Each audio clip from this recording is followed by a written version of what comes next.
Salut tout le monde, je suis content de vous retrouver de cette façon-là. Ça va être une petite vidéo courte de présentation de ce que nous avons fait jusqu'à présent en cours et de ce qui nous attend pour les semaines à venir et notamment à travers ce moyen-là qui est donc un peu du télétravail pour vous aussi en vidéoconférence et aux heures habituelles de notre cours de dessin pour ados qui a lieu tous les samedis de 10h à 12h30. Voilà. Donc, l'idée déjà pour vous présenter, c'est, comme vous le savez, c'est de se retrouver à la même heure, mais chez soi, sur un groupe WhatsApp que je vais créer pour l'occasion, dans lequel je vais rentrer donc tous ceux qui participent. Voilà, pour ça, il faut m'envoyer évidemment votre numéro de téléphone. Moi, j'en ai déjà un certain nombre, et puis j'attends les autres. J'attends les confirmations parce qu'il faut que vous puissiez avoir ce numéro de téléphone. Il faut que vous puissiez avoir cet appareil avec vous le moment où nous allons faire nos tutos et au moment où nous allons travailler ensemble entre 10h et 12h30 le samedi pour que je puisse, dans le cadre du groupe WhatsApp, faire quelques corrections et répondre à vos questions. Voilà.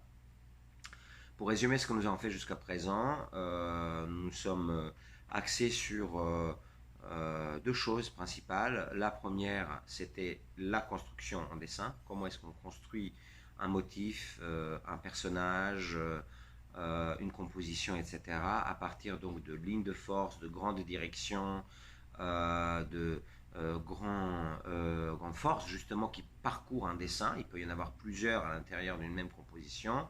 Euh, Comment est-ce qu'on procède à partir de la plus importante, des toutes premières grandes autoroutes qui composent donc un territoire qu'on va appeler dessin, et ensuite comment est-ce qu'on va vers les grands volumes et comment est-ce qu'on procède finalement du plus grand au plus petit, du plus important au plus détaillé, au plus petit, etc. Voilà, voilà. Et la construction, donc ça passe par les lignes de force, par les volumes, par l'ombre et la lumière. Ça passe par ensuite, seulement une fois qu'on a à peu près traité ces trois éléments-là, c'est là qu'on peut commencer à s'intéresser aux détails. Maintenant, il y a plusieurs façons de dessiner, il y a plein de façons de dessiner. Je trouve que celle-là que je viens d'écrire, construire d'abord par ligne de force, ensuite volume, ensuite lumière, ensuite détail, je la trouve assez efficace. Je trouve également que c'est une façon qui est pas mal utilisée par les peintres dessinateurs classiques, mais aussi par les dessinateurs de BD. Donc ce qui m'emmène d'ailleurs à notre sujet. L'idée de notre, enfin l'idée ou plutôt le thème de nos prochaines rencontres par vidéoconférence, ça va être de créer une bande dessinée. Ce sera vous qui allez faire ce projet évidemment, où moi je vais vous accompagner dans ce projet sur le groupe WhatsApp. Je vais vous donner dès le prochain tuto donc tout ce qui doit finalement être travaillé pour réussir cette bande dessinée. Mais tout ce que nous avons fait jusqu'à présent nous y a un petit peu emmené, que vous puissiez raconter une histoire, que vous puissiez la mettre en image et que vous puissiez ensuite mettre tout ça un petit peu comme ça dans un paquet euh, qui va communiquer à sa façon. Et ça concerne une couverture, une façon de dessiner, l'histoire qu'on raconte, etc. Tout ça, ça fait un ensemble qui est un vrai projet artistique. Et donc, tout ce que nous avons fait jusqu'à présent, je disais, nous a emmené à ce moment-là, c'est-à-dire, je disais, la construction, mais aussi le fait de s'intéresser au dessin du corps humain, les proportions du corps humain, les différences entre les hommes et les femmes dans le dessin du corps humain, avec les caractéristiques particulières de chacun des genres, chacun des deux sexes. Et puis, ensuite, plus précisément, là récemment, on s'est intéressé à la main, comment on dessine la main, d'après la méthode de Bernegard notamment, et comment est-ce qu'on procède d'abord par le mécanisme, c'est-à-dire plutôt une représentation de l'ossature, dans un tout premier temps, même si c'est extrêmement stylisé, etc. Même si c'est très rapide, c'est une ossature très esquissée, on n'est pas vraiment en train de dessiner des phalanges, mais plutôt une esquisse très rapide des phalanges qu'on va ensuite habiller de muscles. Voilà.